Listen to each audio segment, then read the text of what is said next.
नमस्कार दोस्तों, मैं हूं रेखा। आप देख रहे हैं महानगर मेल न्यूज।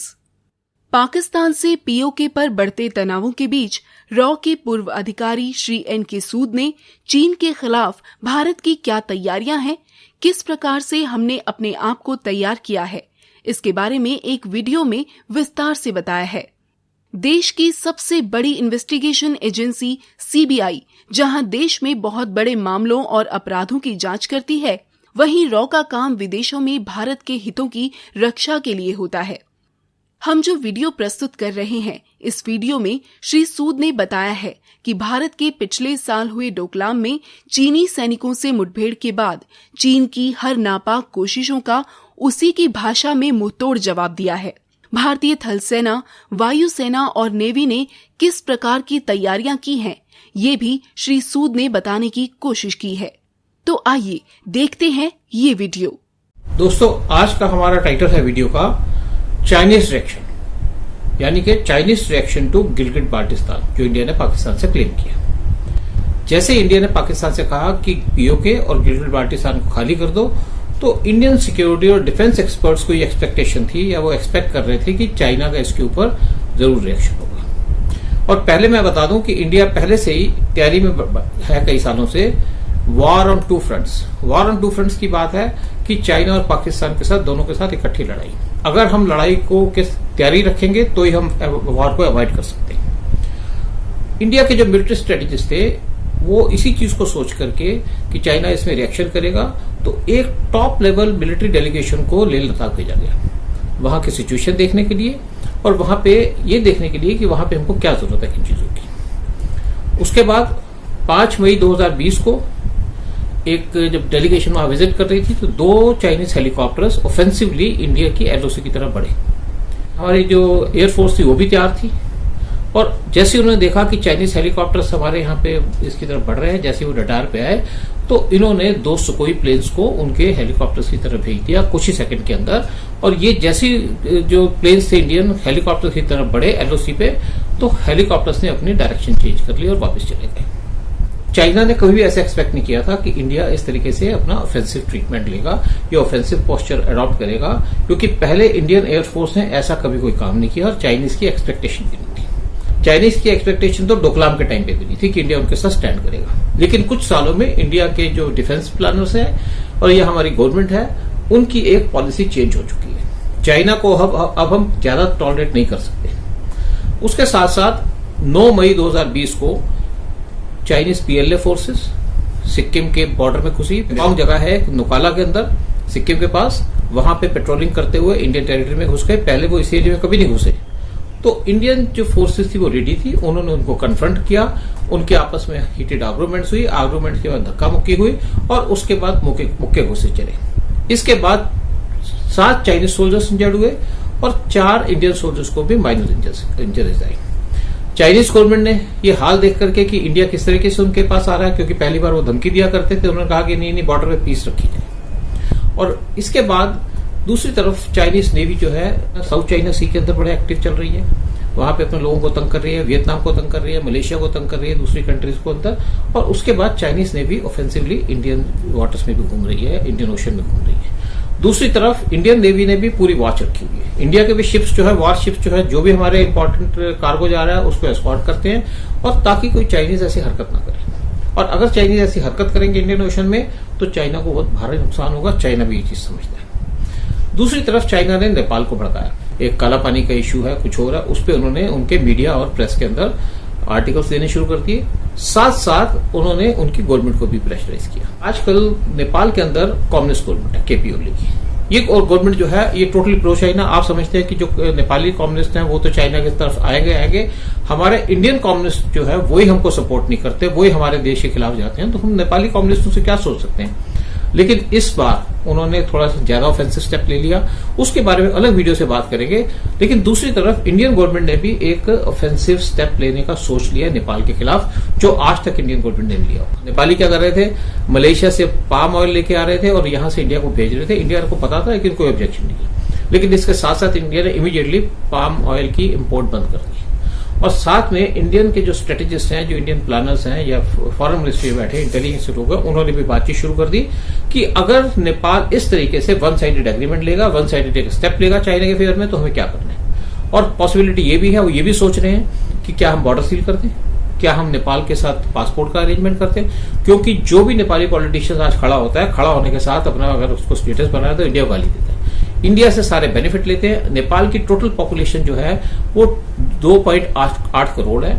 80 लाख जो लोग हैं उनके इंडिया में रहते हैं और यहीं से उनको मेन इनकम होती है कि यहां से पैसे कमा करके नेपाल को वापस भेजते हैं। तो गवर्नमेंट यही सोच रही है कि ये जो नेपाल के अंदर लोग बैठे हैं, जो एंटी इंडिया स्टेटमेंट्स देते हैं या एंटी इंडिया एक्टिविटीज में इन्वॉल्व हैं, किस तरीके से इनको यहाँ रोका जाए, क्योंकि मीडिया के और पॉलिटिशियंस हैं बहुत इस तरीके के काम करते हैं। और हमारी गवर्नमेंट अब बड़ी सीरियस है इस चीज पे एक्शन लेने के लिए, तो इसके बारे में हम अलग से बात करेंगे आपके साथ। अब दूसरी बात ये आती है कि इस टाइम पे चाइना के साथ कौन है। चाइना के साथ 2.5 कंट्री है, कोई वर्ल्ड में कंट्री चाइना के साथ नहीं चल रही। एक चाइना के साथ चल रहा है नॉर्थ कोरिया, उसके उनका साथ ही मानना पड़ता है। दूसरा पाकिस्तान है और दूसरी एक हाफ कंट्री है वो नेपाल है।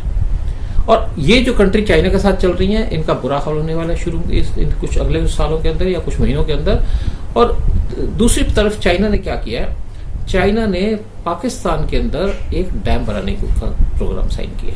पाकिस्तान के अंदर भी नहीं, चाइना ने जो ये प्रोग्राम बनाया वो बनाया, एग्रीमेंट साइन किया गिलगिट बाल्टिस्तान में डैम बनाने का। इस डैम का नाम है डायमर भाषा डैम, इंडस रिवर पे बनेगा और गिलगिट बाल्टिस्तान के एरिया में बनेगा। और ये जो एरिया है ये इंडिया को बिलोंग करता है और इसका जो ओरिजिन है वो है तिब्बत से, इंडस रिवर का तिब्बत से ओरिजिन है। और ये मानसरोवर जो लेक है उसके पास से ओरिजिनेट होती हैं। वर्ल्ड बैंक की तरफ से या एशियन डेवलपमेंट बैंक की तरफ से लोन लेने की, क्योंकि इंडिया की ऑब्जेक्शन थी तो उनको पाकिस्तान को इस पे लोन मना हो गया। उसके बाद पाकिस्तान का डैम नहीं बना।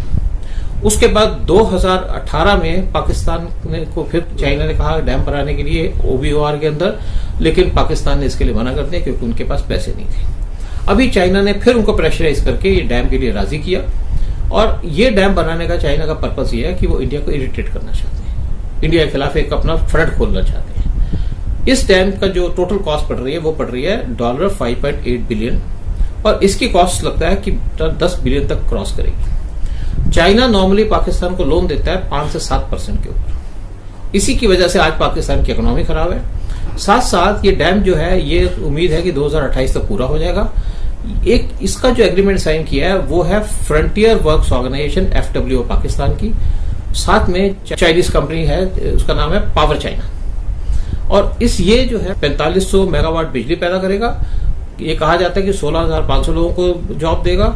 साथ साथ में इसकी वजह से पाकिस्तान का बड़ा इंपॉर्टेंट डैम है तरबेला डैम, उसकी लाइफ बढ़ेगी क्योंकि जो भी यहाँ से सेगमेंटेशन जाती है, सिल्ट जाती है, वो वहां पे डिपॉजिट हो जाती है। इस डैम बनने से वो वहां पे कम हो जाएगी और उस डैम की लाइफ स्पैन ज्यादा हो जाएगा। ये तो एक अलग हुई बात उसकी, और पाकिस्तान के लिए इंपॉर्टेंट है, बिल्कुल ठीक बात है। लेकिन हमारे एरिया में बन रहा है, हम इसको अलाउ नहीं करेंगे। इंडियन गवर्नमेंट इसमें बहुत फर्म है। अब दूसरी तरफ है कि हमारे जो फॉरेन पॉलिसी एडवाइजर्स हैं आज तक वो चाइना की तरफ उनकी बड़ी डिफेंसिव फॉरेन पॉलिसी रही है। चाइना हमारे जो एरियाज हैं, हमारे बॉर्डर डिस्प्यूट्स हैं, वो एक अलग इश्यू है। चाइना हमारे साथ जो पाकिस्तान के बॉर्डर डिस्प्यूट्स है उसके साथ पाकिस्तान को सपोर्ट करता है, उसके साथ जो डिस्प्यूटेड एरिया में डैम बनाने को चला जाता है। और अगर हम कुछ काम करते हैं अपने डिस्प्यूटेड एरिया में तो ऑब्जेक्शन उठाता है। अब हमें चाइना को टोटल इग्नोर और निगलेक्ट करना पड़ेगा और साथ साथ हमको चाइना के खिलाफ डायरेक्ट एक्शन लेना पड़ेगा। और चाइना हमें वहां पे अटैक करता है जहां पे हमको सबसे ज्यादा दर्द होती है, तो हमको भी चाइना के साथ वो करना पड़ेगा जो जहां पे चाइना को सबसे ज्यादा दर्द होती है, यानी कि तिब्बत और तैवान। अब बहुत सी कंट्रीज हैं जो कोशिश कर रही हैं तैवान को हेल्प करने की या तैवान को सेंटर स्टेज में लाने की। उसमें Australia, New Zealand, UK, France, USA और साथ साथ इसमें NATO कंट्रीज भी आएंगी। साथ में जापान और साउथ कोरिया भी आएगा। इंडिया को भी इस फ्रंट पे ज्वाइन करना पड़ेगा। इंडिया को भी इसमें ज्वाइन करना चाहिए ताकि जो तैवान है WHO का मेंबर बने। और साथ में इंडिया को स्टेप और आगे चलना पड़ेगा कि तैवान के साथ डिप्लोमेटिक रिलेशंस मेंटेन करने की। चाइना के साथ जो पॉलिसी है वो वन चाइना पॉलिसी है, चाइना ने की हुई है, आज हम मानते हैं। लेकिन जो हमारी पॉलिसी है वो चाइना नहीं मानता, तो हमें भी चाइना की पॉलिसी नहीं माननी चाहिए और चाइना को टोटली इग्नोर करना चाहिए। वैसे भी आप देख रहे हैं कि वर्ल्ड पहले से तैयार कर रहा है कि चाइना के खिलाफ एक्शन लेने के लिए, तो हमें भी इस चीज में तैयार होना चाहिए और हमारे को एक डिप्लोमेटिकली और ज्यादा ऑफेंसिव होना पड़ेगा। चाहे हम देखिए मलेशिया के ऊपर एग्रेसिव हुए जब मलेशिया ने कुछ कश्मीर के ऊपर बोला, टर्की से अग्रेसिव हुए, साथ साथ अब हमें चाइना के साथ भी डायरेक्टली कन्फ्रंट करना पड़ेगा। अब हमारे एक दोस्त हैं सी वांगचुक, मेरे कोलीग थे, और उनकी जो लास्ट असाइनमेंट रही थी वो थी डीसी ले, वहां पे रहे और वहीं पे सेटल्ड। उन्होंने मेरे से एक क्वेश्चन पूछा। उन्होंने कहा कि भाई आप हमें बताइए कि हमारी आर्मी की क्या तैयारी है। वो जानते हैं सारा कुछ, ऐसी बात नहीं है, लेकिन वो कहते हैं कि मैं उनको बताऊं, क्योंकि वहां पे बहुत से लोग हैं लेह के अंदर जो मेरे वीडियोस देखते हैं और वो ये चाहते हैं कि इंडिया की क्या पोजीशन है, क्योंकि उनको डर लगा रहा था कि चाइना अटैक कर देगा या ये कर देगा, क्योंकि 62 का वार भी देखा कुछ लोगों ने कि हमारे पास उस सिस्टम कुछ नहीं था, हमारे पास एक टैंक होता था। तो इस वजह से मैं ये बताना चाहता हूं कि हम बेसिक शॉर्ट में कि क्या तैयारी है। हमारे लेह लद्दाख बॉर्डर के ऊपर 40,000 सोल्जर्स वहां पे रेगुलरली डिप्लॉयड है, 40,000 सोल्जर्स है, और वहां पे हमारी बड़ी कंटोनमेंट बनी हुई है। साथ में हमारे लेह लद्दाख के ऊपर बॉर्डर पे 400 टैंक रेडी कंडीशन में है। ये टैंक्स जो है इनको रोज सुबह इनको ऑन किया जाता है, इनको वार्म अप किया जाता है, क्योंकि वहां की जो टेम्परेचर है बहुत माइनस होती है।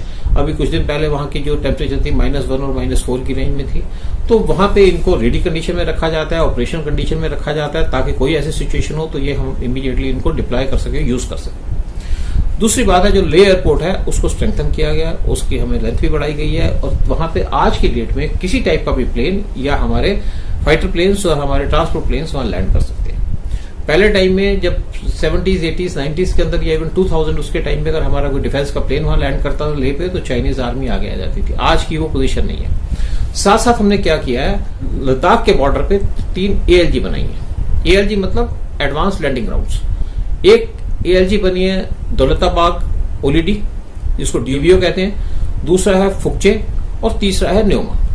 ये जो एरियाज हैं ये कुछ ही किलोमीटर बॉर्डर से हैं, चाइनीज बॉर्डर से कुछ किलोमीटर की दूरी पे हैं, और यहाँ पे ट्रांसपोर्ट प्लेन लैंड कर सकते हैं, यहाँ पे हमारे फाइटर प्लेन लैंड कर सकते हैं और टेक ऑफ भी कर सकते हैं, और साथ में वहां पे ब्रह्मोस मिसाइल लगाई गई है। इनकी वजह से हमारी जो उस एरिया की सिक्योरिटी है बहुत अच्छी हो चुकी है। लेह लद्दाख में बहुत बर्फ गिरती है, जिसकी वजह से वहां का जो रास्ता है 4 महीने के लिए टोटली बंद हो जाता है, और इसको प्रॉपर करने के लिए इंडिया वहां पे रोड्स और टनल्स बना रहा है, रेलवे लाइन भी बना रहा है। एक टनल बन रही है अटल टनल, जिसका नाम अटल टनल है। ये 8.8 किलोमीटर लंबी है, और इस अटल टनल का नाम रखा गया पुराने हमारे प्राइम मिनिस्टर अटल बिहारी वाजपेयी के नाम पे।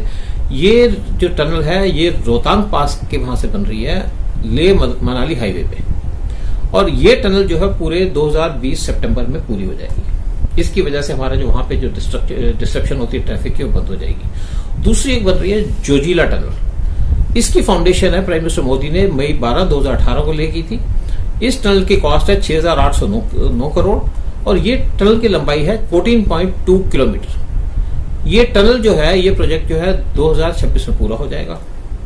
ये टनल जो है एशिया की लार्जेस्ट टनल है, बाई डायरेक्शनल अंडरग्राउंड टनल बनेगी, और जिसका 400 मीटर बनेगी जोजिला के वहां का जो रोड जाता है उसके नीचे। जोजिला जो है ये श्रीनगर, द्रास, कारगिल, लेह हाईवे पे है। इसकी वजह से जो कारगिल और सियाचिन को भी प्रॉपर सप्लाईज मिल सकेंगी किसी भी कंडीशन के अंदर, किसी वेदर में। एक्जेक्ट मोर करके है टनल, ये भी बड़ी क्रूशियल है। ये 6.5 किलोमीटर लंबी है, और ये श्रीनगर लेह हाईवे के ऊपर ये कनेक्टिविटी देगी लेह को सारे रेस्ट ऑफ इंडिया के साथ। ये इसकी जो कनेक्टिविटी है जोजिला टनल के साथ होगी, और जिसकी वजह से वहां जो 20 किलोमीटर का रास्ता उसको भी अच्छा किया जा रहा है, ओवरऑल किया जा रहा है। एक रेलवे लाइन बनाई जा रही है, बिलासपुर मनाली लेह रेलवे लाइन।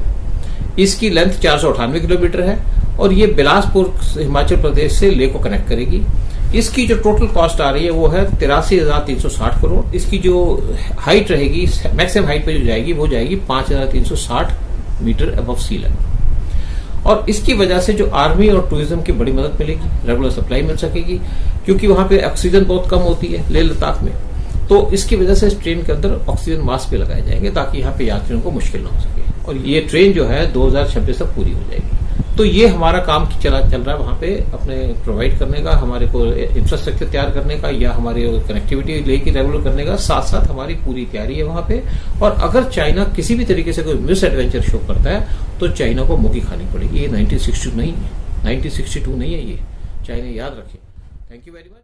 तो दोस्तों, हम पूर्व रॉ अधिकारी NK सूद के और भी वीडियोस आपके सामने लाते रहेंगे। देखते रहिए महानगर मेल न्यूज। ऐसे ही कुछ और यूजफुल वीडियोस के लिए सब्सक्राइब कीजिए हमारा चैनल महानगर मेल न्यूज और इन वीडियोस को अपने दोस्तों से शेयर करना ना भूलें। लाइक जरूर करें और साथ ही प्रेस करें बेल आइकन ताकि आपको मिल सके हमारे हर नए वीडियो का नोटिफिकेशन।